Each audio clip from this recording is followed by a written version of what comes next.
Lluís Busquets, president de la Federació d'Associacions de Veïns del Baix Berguedà. Avui la 14a edició de la Caminada Pedalada.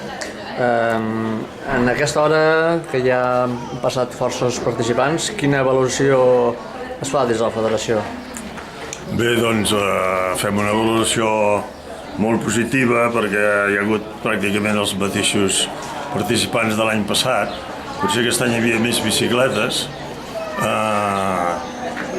Quan tenim aquí la dada de 770, però quan s'ha donat aquesta dada encara en faltaven alguns, per tant crec que hem arribat als 800 o més de 800, no? En quant a...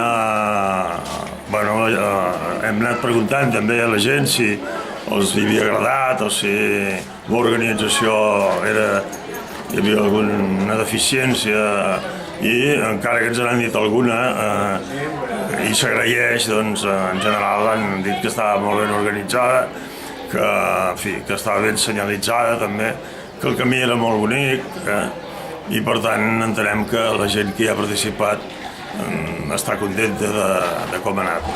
També el temps hi ha acompanyat, i les eleccions creiem que seria un inconvenient, perquè nosaltres vam fixar la data abans que es convoquessin les eleccions, però de fet no ha influït. La gent tindrà temps d'anar a votar i per tant creiem que això no ha influït.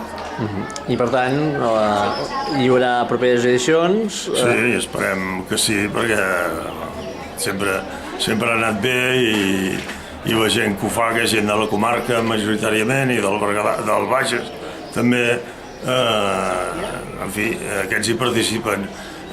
Sempre hi ha un nucli molt important de gent que les fa totes, aquestes caminades, i per tant nosaltres ens comprometem a seguir-ho fent, no?